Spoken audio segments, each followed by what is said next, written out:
자, 우리가 이 성경을 크게 두 가지로 나누면은 구약과 신약이라는 거 여러분 다 잘 알고 있을 것입니다. 그 구약이라는 것은 옛 언약이라는 말이고 신약이라는 것은 새 언약이라는 말이잖아요. 그러니까 어떻게 보면 우리가 성경의 주제는 언약이다. 이렇게 알 수 있죠. 그만큼 언약이 중요한데 우리는 사실 신앙생활하면서 이 언약이라는 걸 별로 생각을 안 하고 신앙생활 할 때가 많이 있습니다. 자, 처음에 주어진 언약이 있는데 그것이 이제 폐기가 되고 새 언약이 주어졌다. 이거죠. 그런데 오늘 우리가 좀 전에 읽은 이 성경이 보면은 8절부터 12절까지가 에레미야서 31장 31절에서 34절을 인용한 말씀입니다. 그런데 그 앞에 7절과 끝에 13절이 부언해서 이것을 설명해 주는데 그게 바로 이 내용을 담고 있어요. 7절에 보면은 저 첫 언약이 무음하였더라면 둘째 것을 요구할 일이 없었으려니와, 또 13절을 보면은 새 언약이라 말씀하셨음에 첫 것은 낡아지게 하신 것이고 낡아지고 쇠하는 것은 없어져 가는 것이니라. 자, 그래서 첫 번째 주신 언약이 있는데 그것은 이제 낡고 사라져가고 새로운 언약을 주셨다. 이거를 이제 우리들에게 가르치는 거죠. 자, 이 말씀 속에서 우리는 먼저 하나님과 우리 사람의 관계에 있어서 이 언약이라는 것이 얼마나 중요한 것인가 하는 것을 생각하게 됩니다. 그런데 사람뿐만이 아니에요. 하나님 만드신 모든 창조 세계가 다 언약의 틀 안에 있습니다. 자, 오늘 우리가 이 말씀 가운데서요, 먼저 하나님과 우리 사이의 언약에 좀 주목을 해봐요. 그게 뭐냐, 이것을 주목하고, 그 다음에 그렇다면은 모든 삶의 영역에서 이 언약 신앙을 어떻게 적용할 것인가 라고 하는 것을 우리가 한번 생각을 해봐요. 자, 먼저 이 언약이라고 하는 단어를 우리가 보면은요, 히브리어로는 베리트라고 하고 또 헬라어로는 디아데케라고 합니다. 그런데 그 의미가 우리가 보통 언약 그러면 약속이란 프로미스라고 생각하기 쉬운데 그것보다는 계약이다, 카바난트다 하는 그런 뜻입니다. 자, 아이가 말이죠. 아빠가 아이에게 약속을 해요. 너 요번 돌아오는 생일에는 아빠가 꼭 자전거 사줄게. 이거는 이제 일방적으로 아이에게 약속을 하는 거죠. 그런데 계약은 그것이 아니라 이거죠. 어느 한쪽이 아니라 상호 간의 약속입니다. 여러분, 요즘 우리 사회에는요, 이 계약이라는 것이 점차로 일상화되고 있어요. 예전에는 회사에 취직할 때 그냥 회사가 일방적으로 나를 고용한다 이렇게 생각을 했어요. 심지어는 고용 조건에 대해서도 정확하게 설명을 안 해주고 그냥 무조건 가서 일을 하는 일들도 많이 있었습니다. 회사가 아주 일방적으로 갑이었죠. 그런데 이제 지금은 피차 간의 고용 계약을 맺는 것으로 이해를 합니다. 그래서 일을 시작하기 전에 근로자가 먼저 고용 조건이 담긴 고용 계약서 그것을 쫙 읽어보고 그리고 거기에 자기가 이제 동의를 해가지고 서명을 하고 또 회사 측에도 서명을 하고 이렇게 해야 고용 계약이 이제 성립이 돼. 그래야지만 이제 그 회사에서 일할 수 있게 되고 회사도 이 사람을 이제 자기네 회사에서 고용해서 사용할 수 있게 됩니다. 자, 우리가 집을 사고 팔 때도 또 전세를 들어가거나 낼 때도 여러분 다 어떻게 합니까? 계약금을 먼저 걸고 그리고 매매 계약을 하잖아요. 그런데 계약을 한 다음에 어느 한쪽에서 그걸 파기하는 수가 생기죠. 그러면 어떻게 합니까? 이제 위약금을 부는 거죠.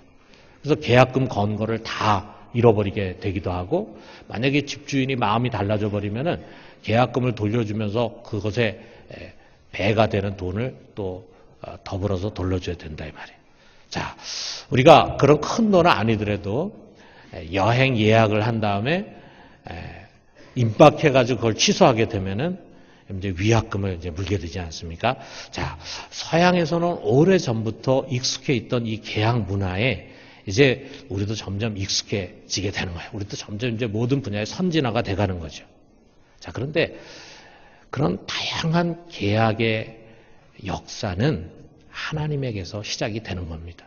여러분, 하나님은요, 우리 인간들과 계약하시는 분이에요.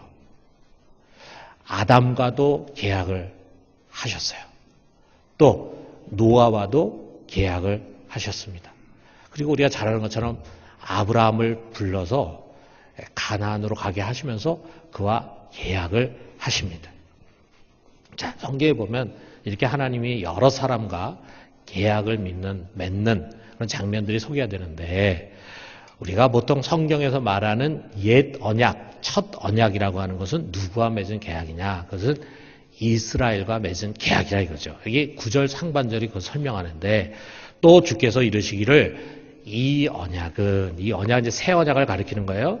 내가 그들의 열조의 손을 잡고 애굽 땅에서 인도하여 내던 날에 그들과 맺은 언약과 같지 아니하도다. 이 언약은 옛 언약과 같지 않은데, 그 옛 언약은 어떤 언약이냐면 애굽에 있던 이스라엘을 출애굽시켜가지고 신의 광야에 와서 거기서 맺은 언약, 그 언약이 바로 옛 언약이었다, 그 말입니다. 그렇다면 그 계약의 내용이 뭐냐? 이게 출애굽기 6장 7절 상반절에 그 계약의 내용이 나오는데, 뭐라냐면 너희를 내 백성으로 삼고 나는 너희의 하나님이 되리니, 바로 이것입니다. 하나님, 우리 하나님 되고 우리가 하나님의 백성 되는 그것이 바로 하나님이 우리 인간과 맺는 계약이에요. 그래서 이것이 모세 오경에도 반복이 되는데, 레위기 26장 12절에 보니까 나는 너희 중에 행하여 너희 하나님이 되고 너희는 내 백성이 될 것이니라 그랬어요. 자, 그리고 또 여기에 지금 이 히브리서에서는 에레미야서를 인용하는데, 그 에레미야를 통해서 주어진 말씀, 다시 말하면 새 계약의 핵심도 바로 그겁니다. 여기 10절에 설명하죠. 또 주께서 이르시되 그날 후에 내가 이스라엘 집과 맺을 언약은 이것이니 내 법을 그들의 생각에 두고 그들의 마음에 이것을 기록하리라. 나는 그들에게 하나님이 되고 그들은 내게 백성이 되리라. 이거예요. 근데 이거를 또 바울도 그의 서신서에서, 신약에서 인용을 합니다. 고린도후서 6장 16절에 보니까 이와 같이 하나님께서 이르시되 내가 그들 가운데 거하며 두루 행하여 나는 그들의 하나님이 되고 그들은 나의 백성이 되리라. 똑같다 이거죠. 그러니까 여러분, 우리 구약이나 신약이나 또는 이스라엘과 맺은 언약이나 성도 우리 그리스도인과 맺은 하나님의 계약이 다 똑같아요. 뭐냐면 하나님이 우리의 하나님이 되고 우리가 그의 백성이 되는 것입니다. 자, 그런데 문제는 뭐냐면요, 이 첫 번째 계약이 파기가 돼버렸어요. 9절 상반절에 보니까 그들은 내 언약 안에 머물러 있지 아니하므로 내가 그들을 돌보지 아니하노라. 이스라엘이 계약에 불성실한 거예요. 그것이 시편 78편 37절에도 소개되는데, 이는 하나님께 향하는 그들의 마음이 정함이 없으며 그의 언약에 성실하지 아니하였음이로다. 이스라엘이 언약에 성실하지 않아. 다시 말하면은 이스라엘이 계약 위반을 한 거예요. 하나님과 같이 계약을 맺었는데, 그런데 하나님은 그 계약에 성실하신데 이스라엘이 성실하지 않아. 그래서 그만 그 계약이 파기가 되고 말았어요. 자, 어떻게 이스라엘이 계약을 위반했는가? 이스라엘이 하나님의 백성이 되기 위해서 하나님이 시내산에서 그들에게 주신 십계명을 비롯한 율법인데, 그 율법을 잘 준수해야 했습니다. 이것이 계약의 조건이에요. 하나님이 그들의 하나님이 되고 그들이 하나님의 백성이 되기 위해서는 이 조건을 만족시켜야 되는데, 하나님이 주신 율법을 그들이 지켜야 돼요. 그래서 그 율법을 내가 잘 지키겠습니다 하는 계약의 표로 이스라엘이 한 의식이 뭐냐면, 태어난 남자 8일 만에 할례를 다 행했어요. 그 할례를 행한 의식의 의미가 뭐냐면, 이제 나는 율법을 철저히 지키면서 이 계약 공동체, 이 언약 공동체 안에 거하겠습니다 라고 하는 의식이었어요. 자, 그럼에도 불구하고 이스라엘은 이 율법을 지키지 못했습니다. 왜 지키지 못했습니까? 지킬 능력이 없는 거예요. 능력이. 이미 그들이 죄로 오염돼가지고 그들의 본성이 죄로 물들어 있어요. 자, 그러다 보니까 하나님이 그들에게 하라고 한 그 법은 옳은 법이에요. 그렇게 해야 됩니다. 선한 법이에요. 그럼에도 불구하고 그것을 지킬 힘이 없어요. 공부 못한 애에게 공부해라. 공부하면 훌륭한 사람 된다. 공부하면 미래 이렇게 길이 열린다. 좋죠. 그런데 공부할 능력이 없어. 공부할 능력이 없는 애에게 공부해라, 공부해라. 아무리 좋은 말로 해도 소용이 없잖아요. 자, 이것처럼 율법은 좋은 법이지만 그것을 지킬 힘이 우리 육체에 없다 보니까 효용이 없다 이거예요. 그래서 하나님 다른 방법을 쓰십니다. 이게 바로 로마서 8장 3절에서 4절의 내용인데 이렇게 말씀하고 있어요. 율법이 육신으로 말미암아 연약하여 할 수 없는 그것을. 자, 우리 육신이 연약하기 때문에 율법이 무기력해. 그래서 할 수가 없어요. 그것을 하나님은 하시나니 곧 죄로 말미암아 자기 아들을 죄 있는 육신의 모양으로 보내어 육신의 죄를 정하사 육신을 따르지 않고 그 영을 따라 행하는 우리에게 율법의 요구가 이루어지게 하려 하심이라 그랬어요. 자, 이제 율법이 아니라 그의 아들을 육신의 모양으로 직접 세상에 보내셨습니다. 그래서 우리 인간 내면 깊은 곳에 뿌리를 내리고 있는 그 죄를 다 끄집어내가지고 그 아들의 육체에 다 전가했어요. 그 아들의 육체 다 옮겼습니다. 그래서 그 아들 예수 그리스도는 모든 인류의 죄를 지고 십자가 위에서 죽으심으로 대속을 해주셨어요.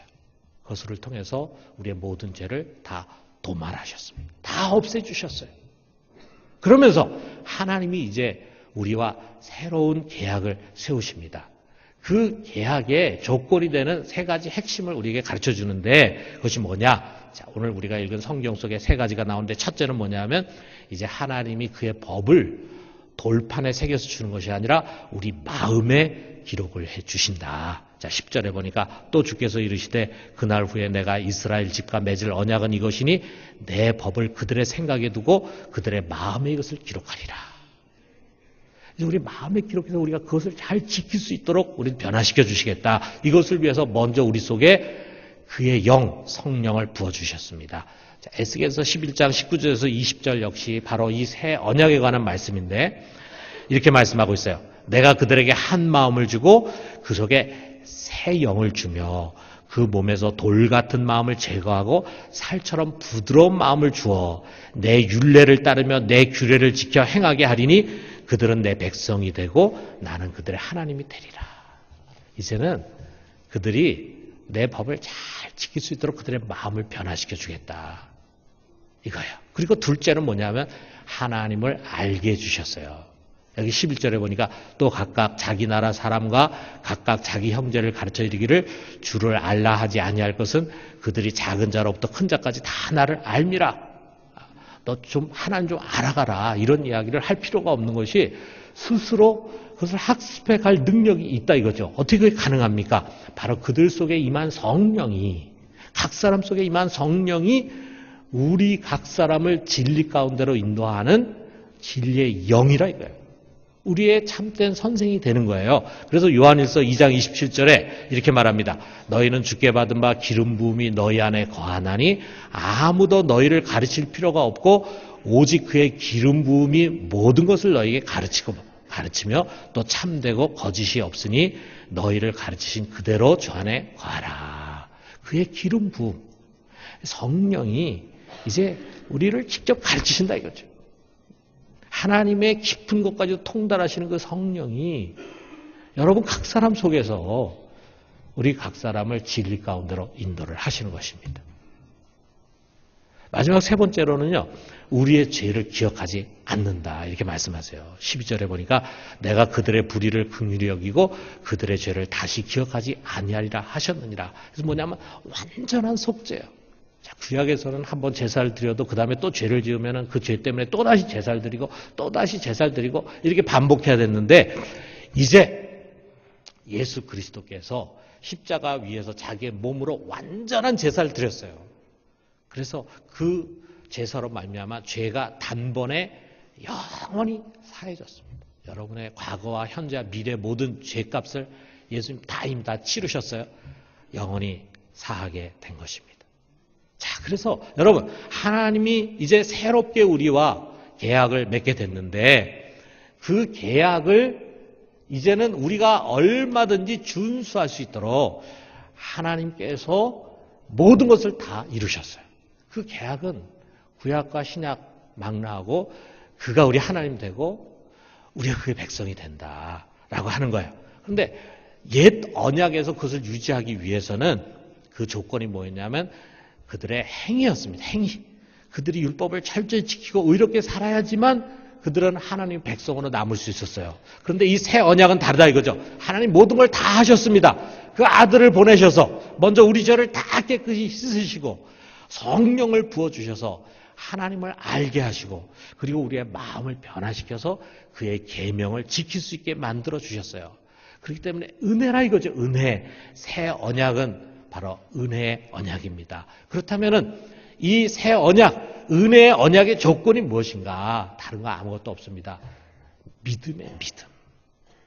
이 은혜의 사건을 누구든지 믿음으로 받아들이기만 하면, 다시 말해서 예수 그리스도를 통해서 우리에게 부어주신 하나님의 구속의 은혜를 아멘으로 받아들이기만 하면은 그는 하나님의 백성이 되고 그리스도 안에 거하게 되는 것입니다. 이스라엘이 율법의 공동체였다면 우리 교회는 믿음의 공동체라 이거죠. 그리고 이것은 옛 언약과 달리 하나님과 우리 사이에 새롭게 맺어진 언약은 결코 끊어지지 않습니다. 왜? 그것의 전제 조건이 우리의 행위나 노력에 있는 것이 아니라 하나님의 신실하심에 달려있기 때문이에요. 하나님은 그의 백성으로 한번 삼으신 우리를 끝까지 붙드십니다. 하나님 믿으시기 때문이에요. 우리는 그 믿으신 하나님, 신실하신 하나님을 믿는 것입니다.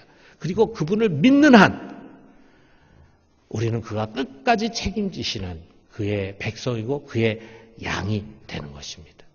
여러분, 이 히브리서는 그 당시 박해가 매우 심한, 그래서 배도자들이, 믿음을 떠나가는 사람들이 많이 나오는 그때 쓰여진 성경이에요. 박해가 오게 되면 믿음을 떠나가는 사람이 있습니다. 가정에서 시험이 오거나 또는 시험에 드는 일이 생기면 믿음을 떠나가는 일들이 있습니다. 여러분, 제가 부탁드립니다. 사랑하는 성도 여러분, 어떤 경우에도 하나님과 그의 아들 예수 그리스도를 믿는 믿음을 붙들고 그분의 언약 안에 거하기를 주님의 이름으로 축원합니다. 자, 이것이 하나님과 우리 사이에 맺어진 계약이에요. 옛 언약과 새 언약입니다. 계약신앙입니다. 이 계약신앙은 이제 그 다음 단계로 모든 삶의 영역에서 적용이 되는 거예요.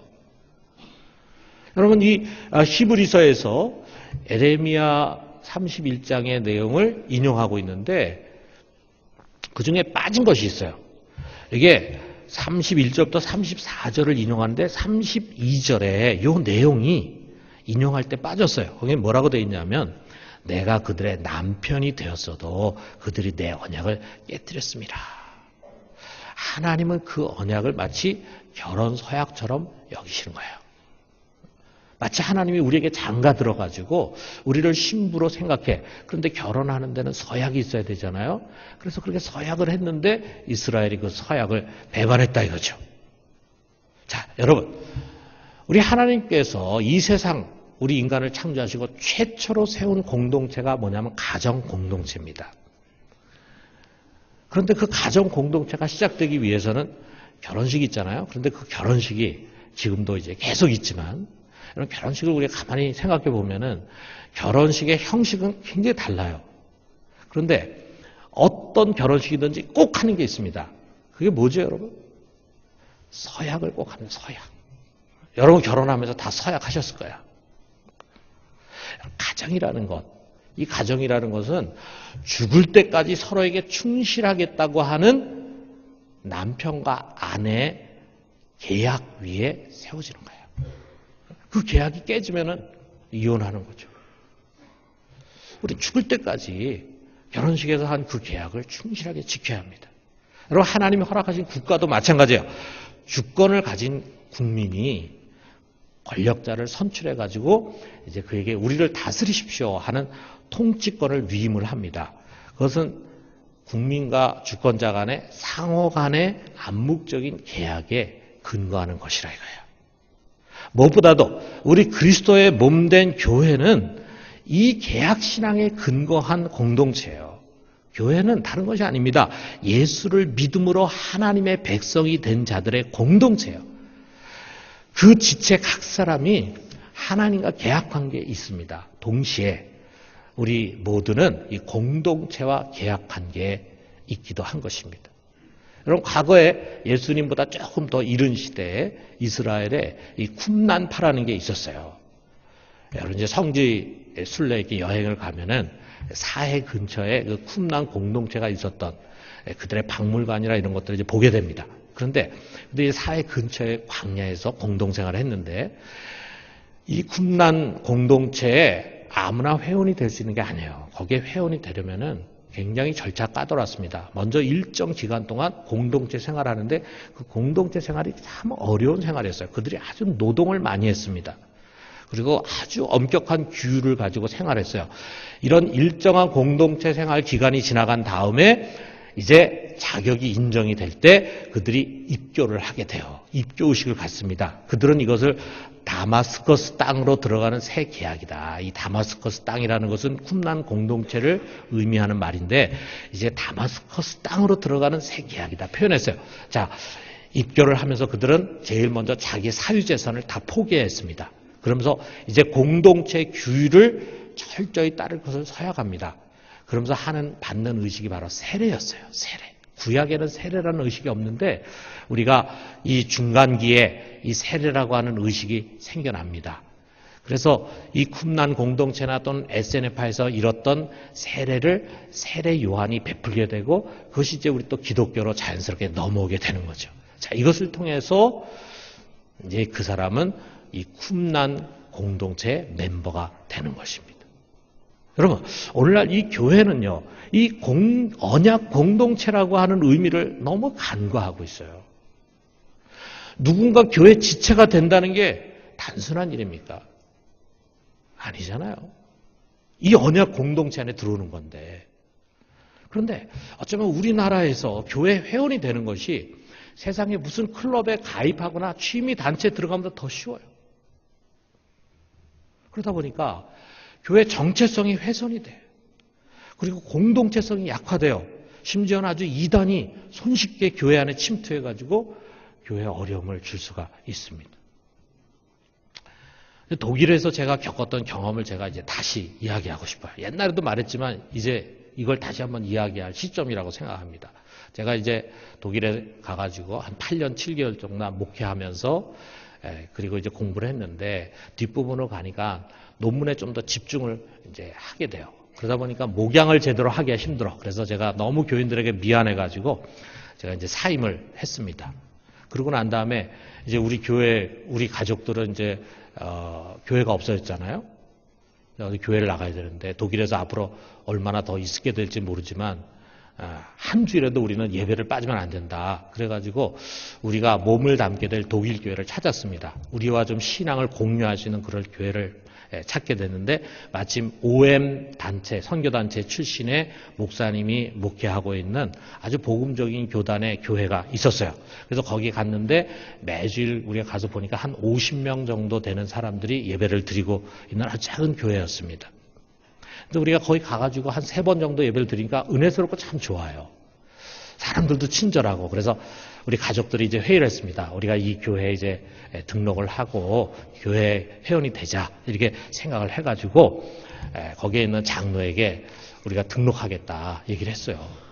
장로가 이제 환영을 해줘야 되잖아요. 우리 같으면 그렇지 않아도 당신들이 언제나 등록할까 우리 기다렸습니다. 이렇게 해야 되는데 왜 이렇게 빨리 등록을 하십니까?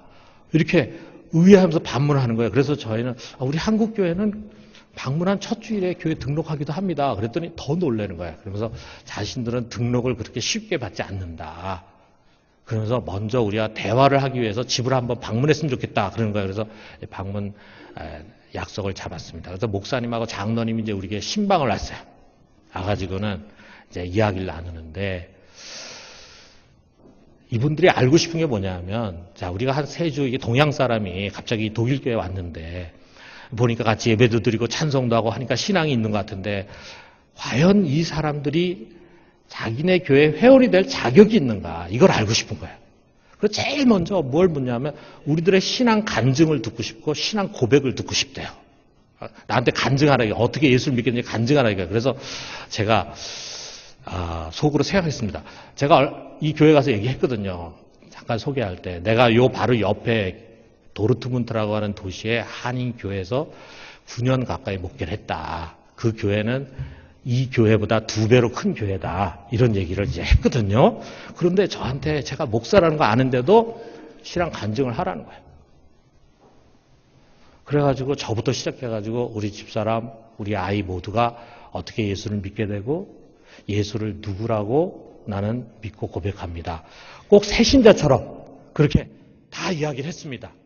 그랬더니 그들이 우리의 신앙 간증을 듣더니 자기들의 신앙하고 똑같다고 아주 기뻐했어요. 그런데 끝인 줄 알았어요. 그랬더니 가방을 열더니 거기서 서류를 꺼내. 그 서류에 뭐가 빽빽히 적혀 있는데 보니까 이제 교회에 등록하면 회원이 되는데 그럼 우리가 무엇을 할 수 있고 또 무엇을 해야 하는가 그것에 대한 내용이 거기 적혀 있는 거예요. 다시 말하면 이제 회원의 권리와 의무 이것을 이제 가르쳐 주는 겁니다. 그래서 거기에 보니까 뭐 우리가 이제는 회원이 되면은 공동의회에 참여해가지고 교회 살림에 관여할 수 있다. 그 다음에 교회 지도자를 선출할 수 있다. 이런 권리가 있고 아울러 회원이 되면은 크건 작건 교회 봉사를 해야 되고 재정적인 책임을 감당해야 된다. 이거 하나하나 읽으면서 그렇게 하겠습니까? 이렇게 질문을 하는 거예요. 그래서 제가 예, 그렇게 하겠습니다. 그러면 또 우리 집사람한테 묻고 우리 애한테 묻고 하나하나 다 이제 묻는 거예요. 그래서 맨 마지막에 그러면 이제 여기 사인을 하십시오. 그래가지고 저희가 이제 이름을 쓰고 사인을 했습니다. 그러면 다 끝났다 그래가지고 이제 식사를 같이 하는데 그 자리에서 장로가 이런 양해를 구해요. 이런 절차가 여러분들에게 생소할지 모르지만 우리는 교회에 많은 사람이 들어오는 것보다도 신앙을 함께 공유할 수 있는 사람과 함께하는 것을 더 중요하게 생각합니다. 이렇게 이야기하는 거예요. 근데 그 얘기를 듣는데 제가 지나간 9년 동안 바로 옆에 있는 교회에서 제가 담임 목사로 한인교회를 했는데 많은 사람들이 와서 등록을 하게 됐는데 한 번도 저는 이런 시간을 가진 적이 없다는 것 생각하면서 굉장히 부끄러운 마음이 들었어요. 자, 이렇게 서약을 하고 난 다음에 그 다음 주일 되니까 저희들은 이제 열렬하게 환영하는 환영식을 예배 시간에 갔습니다. 앞으로 다 나오라 그래가지고 꽃도 주고 다 박수로 환영하고 찬송가도 불러주고 막 그랬어요. 자, 그러고 난 다음에 그해 연말에 이제 공동회의가 있었어요. 그래서 공동회에 이제 회원들은 참여해라 그래가지고 저희도 회원이니까 이제 예배 끝나고 남았습니다. 그랬더니 밖에다가 이제 식탁을 차려놨는데 그 식탁에 접시가 딱 25개야. 그래서 깜짝 놀랐어요. 아니, 이 많은 사람들인데 왜 여기 25개인가 했더니 알고 보니까 거기에 예배 드린 사람 한 50명 정도 되는데 교회에 정식으로 등록한 회원은 25명밖에 없었어요. 그 중에 우리 가족 3사람이 들어있었습니다. 우리가 많은 비중을 차지하고 있었죠. 근데 우리 깜짝 놀랐어요. 우리는 교회에서 예배도 드리고 활동하면서 누가 등록을 한 교인인지 아닌지를 전혀 구별할 수가 없는 거예요. 그냥 자유롭게 교회 활동하고 참여하는데 거기에 등록을 하는 사람은 교회에 대한 권리와 의무를 행하려고 하는 결심이 선 사람만 등록을 하는 거예요. 독일 사람 참 지독하다는 생각이 들더라고요. 저에게는 아주 신선한 경험이었어요. 꼭 같지는 않지만 제가 나중에 보니까 서양 교회들이 미국의 교회나 또는 유럽의 교회나 이런 교회들이 대체로 이런 마인드와 시스템을 갖고 있었습니다. 개학 신앙이 원인이기도 했지만 개학 문화라고 하는 것이 우리보다 훨씬 일상화가 되어 있었어요. 우리 한국 교회도 이제는 어떻게 보면은 교인 숫자 불리기보다는 교회 본질과 정체성을 좀 돌아봐야 할 때다. 이런 생각이 듭니다. 여러분, 우리 교회에 등록한다는 것은 정말 교회의 소중한 지체가 되는 거 아니겠습니까? 그 교회가 지향하는 신앙에 공감하고 함께 그 신앙을 지켜가는 것입니다. 아울러서 교회 손님이 아니라 이제 교회 주체가 돼서 권리와 의무를 함께 나누면서 함께 교회를 만들어가고 세워가는 것입니다. 이런 책임의식 위에 서 있을 때 진정한 교인이라 할 수 있을 거예요. 여러분, 미국에 굉장히 많은 교회들이 있는데 미국에서 가장 큰 교회가 어떤 교회인지 아십니까? 물론 미국에도 수만 명 모이는 교회 있고 10,000명이 넘는 그야말로 메머더 처치가 많이 있습니다. 그런데 미국에서 제일 큰 교회는 그런 교회가 아니고 미국의 워싱턴에 있는 세이비어 교회라는 교회예요. 이 교회 교인 수는 150명입니다. 작은 교회잖아요. 그런데 이 교회에 붙은 별명이 뭐냐면 거대한 미국을 움직이는 가장 영향력 있는 교회예요. 세이비어 교회가. 이 교회는 150명에 불과하지만 그 150명 모두가 예외 없이 신실한 사역자들이에요. 예배만 참석하는 사람들 아닙니다. 그들은 한 사람 한 사람이 마치 그 사역의 리더와 같아. 얼마나 많은 사역들을 감당하는지 모릅니다. 그래서 미국의 가장 영향력 있는 교회. 많은 인물들을 배출하는 교회가 세이비어 교회라요. 그래서 이 교회를 본받아가지고 워싱턴에 뉴 커뮤니티 교회라는 교회가 있는데 그 교회는요, 이 교인이 되기 위해서 5가지 기본 의무, 이거를 명시하고 있어요. 이거에 동의하는 사람만 그 교회에 이제 회원이 되는 거예요. 그것이 뭐냐? 첫째는 뉴 커뮤니티 교회의 신앙 선언에 명시된 교회의 신조를 받아들일 것. 신앙이 같아야 된다. 둘째, 뉴 커뮤니티 교회가 표방하는 소명과 비전을 지지할 것. 이 뉴 커뮤니티 교회가 하려고 하는 그 방향, 거기에 같이 공감해야 된다. 셋째, 하나님과 서로와의 관계 속에서 성장할 것. 영적으로 성장해 가야 된다. 배우고 훈련받고 해야 된다. 그 다음에 네 번째, 하나님이 주신 은사들을 다른 회원들과 나누면서 뉴 커뮤니티 교회를 통해서 예수를 섬기는 데 사용할 것. 뭡니까? 봉사입니다. 봉사. 하나님 주신 은사를 가지고 다른 지체를 섬기고 이웃을 섬기는 그 봉사를 꼭 해야 한다. 마지막 5번째는 물질적으로 헌신할 것. 헌금해야 된다. 교회 재정적인 책임을 져야 된다. 이거죠. 5가지. 자, 저는 이것을 보면서 정말 이거 필요하다. 정말 그래야 된다 하는 공감이 들었어요. 여러분, 말씀 뵙겠어요.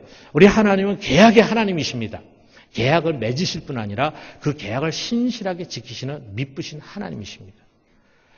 그것을 지키기 위해서는 우리 하나님은 결국 자기의 아들까지도 희생을 하셨어요. 이 은혜의 계약으로 인해서 우리는 오직 믿음으로 값없이 그의 백성이 됐습니다. 여러분, 이 신실하신 하나님 본받아서 우리도 하나님께 신실하고 충실한 자가 됩시다. 그리고 우리가 몸담고 있는 어느 공동체에서나 책임의식을 가지고 주어진 계약을 충실하게 지켜갑시다. 여러분, 부부간에 여러분이 결혼식에서 한 서약을 여러분 하나님 앞에서 한 것입니다. 그것을 정말 죽을 때까지 충실하게 지켜야 합니다. 여러분, 직장이라든지 또는 국가도 마찬가지입니다. 특별히 무엇보다도 교회 공동체에 대한 책임의식을 갖고 교회를 사랑하고 교회를 건강하게 세워갑시다. 그래서 올 한 해 어느 곳에서나 정말 신실한 그리스도인다라고 하는 이야기를 듣는 그런 충성된 자로 세워져 갈 수 있게 되기를 주님의 이름으로 축원합니다.